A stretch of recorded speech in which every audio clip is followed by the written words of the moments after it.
Yo tout le monde, c'est Tom Test et aujourd'hui on se retrouve pour mon top 5 des boîtiers gaming. Dans cette vidéo je vais vous présenter les 5 boîtiers que je trouve les mieux à acheter et ensuite je vous présenterai mon propre boîtier qui est le Colink Observatory RGB. Alors on est parti, on commence avec le Corsair Carbide 270R. Alors ce boîtier s'adressera à ceux qui cherchent un boîtier performant qui refroidit bien, tout en évitant d'avoir du RGB de partout. Il est au prix de 89,99€, c'est un investissement effectivement, mais la qualité Corsair est au rendez-vous. La vitre sur le côté est très belle et le boîtier est plutôt spacieux. Alors on passe sur le Enermax Starryford, du coup un boîtier au prix de 98,95€.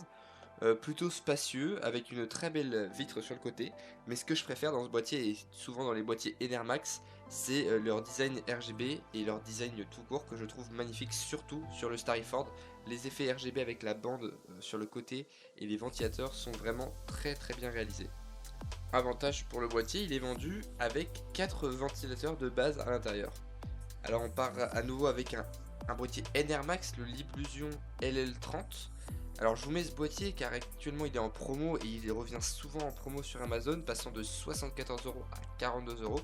Alors le design extérieur c'est encore du Enermax avec des effets RGB plutôt réalisés de façon très propre je trouve. La face avant avec les petits effets RGB est magnifique pour moi, la vitre aucun problème. Et 42€ pour ce genre de boîtier c'est vraiment un prix canon, alors foncez et dès que vous voyez ce genre d'offre n'hésitez pas à l'acheter. Le boîtier est vraiment très spacieux, vous pouvez faire rentrer n'importe quel water cooling standard je dirais, genre entre 120 et 240, 360 j'ai pas essayé mais en tout cas je sais que 240 ça passe. Alors le boîtier suivant, on change de marque et on passe sur un boîtier qui pour moi a un des meilleurs rapports qualité-prix design sur le marché. Alors c'est l'Aerocool Cylon du coup, disponible en deux coloris noir ou blanc, au prix de 49,96€, du coup 50€. Alors ce boîtier est vraiment magnifique, le RGB qu'ils ont mis sur la face avant, c'est vraiment quelque chose de très particulier je trouve et qui rend vraiment très bien pour l'avoir vu en vrai. Le boîtier n'est pas très grand mais il fera amplement l'affaire pour une configuration ATX et la vitre sur le côté est encore une fois très qualitative. Avant de vous montrer le numéro 1 de mon classement ainsi que mon propre boîtier, si vous aimez la vidéo n'hésitez pas à la liker, ça fait super plaisir et ça soutient mon travail.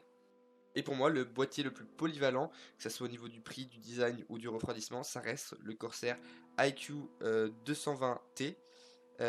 Du coup il est disponible en deux coloris différents et il ravira ceux qui veulent faire un setup full white car sa version blanche est tout bonnement magnifique. Alors l'avant de ce Corsair est tout bonnement splendide avec les ventilateurs Corsair RGB que vous pouvez contrôler juste derrière. Alors la vitre sur le côté c'est en verre trempé, c'est solide, c'est magnifique et c'est tout ce qu'on veut dans un boîtier. Le câble management est vraiment très facile à faire, il y a vraiment beaucoup d'espace dans cette tour et dans ce boîtier c'est juste une pépite.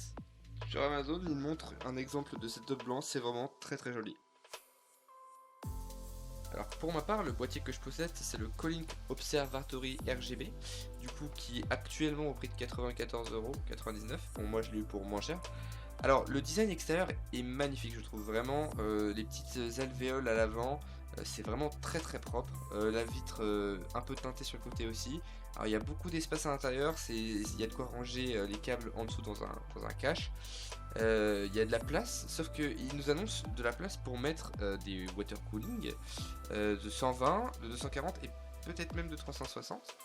Sauf que j'ai eu un petit problème, si je veux mettre un water cooling de 240, j'aimerais le mettre au dessus, c'est-à-dire en haut du boîtier, mais la largeur des ventilateurs, couplée au fait que la carte mère soit assez haute dans le boîtier, fait que la rame empêche du coup le positionnement du water cooling. Et ça me pose un petit problème, sachant que j'aimerais passer sur un water cooling de 140, donc je vais devoir changer de boîtier. Mais sinon, pour les water cooling 140 ou les ventirades, il est vraiment top ce boîtier.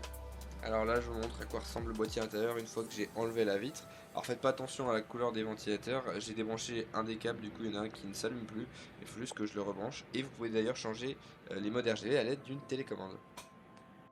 Voici ce qui termine ma vidéo sur les boîtiers gaming.